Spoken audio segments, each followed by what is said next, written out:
cooperarmos com o seu pleno propósito. Compreendendo aquilo com o que Deus está ocupado, nós nos ocuparmos com aquilo que Deus está ocupado. E vamos chamar isso então de cooperação. Segunda necessidade essencial. Cooperarmos. Operarmos juntos. Cooperarmos com aquilo que Deus está ocupado. Terceiro, a última sessão, se o Senhor permitir a nós chegarmos até lá, vamos falar sobre conhecer o custo e o conflito. Extremamente importante. Não basta compreendermos o pleno propósito de Deus. Não basta nem mesmo cooperarmos com o pleno propósito de Deus, o segundo elemento que citamos, sem conhecermos o custo e o conflito envolvidos. Nosso Senhor foi muito claro também quanto a isso. Quando em Lucas 14 ele diz aos seus discípulos: quem não se assenta primeiro para calcular o custo de uma obra, uma torre, no caso que o Senhor diz ali, ele vai edificar uma torre, mas não se assenta primeiro para calcular a despesa. A palavra despesa ali na língua original, custo. Não se assenta primeiro para calcular o custo, para ver se tem meios para concluir. E qual rei que vai combater com outro rei que vem contra ele com 20.000 homens? E ele então tem apenas 10.000 homens. E ele não calcula o custo para que então ele decida a respeito dessa batalha. Senão envia um embaixador pedindo condições de paz. Conhecer o custo e o conflito é essencial para que nós prossigamos e avancemos para o pleno propósito de Deus. Compreender, cooperar, conhecer o custo e o conflito.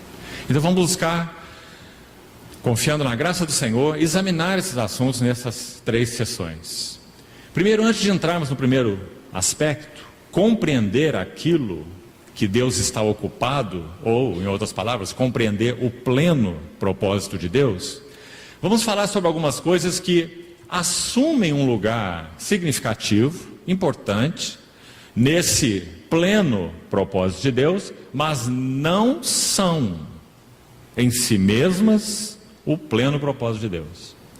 É claro que nós poderíamos citar uma lista enorme aqui de coisas assim, mas nós vamos buscar agrupar em algumas palavras significativas quais seriam essas coisas importantes que têm lugar no que podemos chamar de o pleno propósito de Deus, mas, me permitam repetir, não são em si mesmas o pleno propósito de Deus. Então vamos citar algumas delas, porque compreender o negativo vai nos ajudar a entender o positivo. O que não seria o pleno propósito de Deus, mas que realmente interessa ao coração do Senhor, porque na verdade todas as coisas que nos tocam interessam ao Senhor.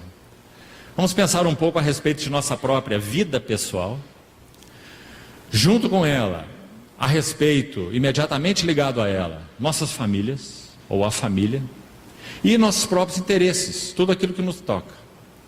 Muitas vezes usamos essa expressão nossos interesses com sentido negativo, e há um aspecto em que está correto fazer isso. Quando nossa vida está focada em nossos interesses, nós somos inúteis no que concerne ao pleno propósito de Deus. Mas é claro, irmãos, há um sentido em que nossos interesses, eles são absolutamente legítimos, considerados pelo Senhor, e o Senhor tem atenção a eles, o que podemos chamar de nossos interesses. Por exemplo, o Senhor tem atenção à nossa vida pessoal, o Senhor tem atenção ao nosso trabalho, Deus não o desconsidera. Nós podemos e devemos orar ao Senhor pelo nosso trabalho, para que Ele nos oriente, abra portas que não são da sua vontade, que são da sua vontade, feche portas que não são da sua vontade, nos dê discernimento espiritual naquilo que toca nosso serviço, nosso trabalho. Precisamos orar sobre isso. Devemos orar sobre o pão nosso de cada dia. Veja a simplicidade do Senhor. O pão nosso de cada dia nos dá hoje.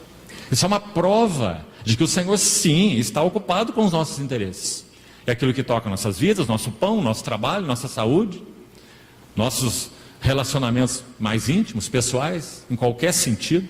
O Senhor tem interesse nisso e quer que apresentemos todas essas coisas a Ele, mas nenhuma delas é o pleno propósito de Deus.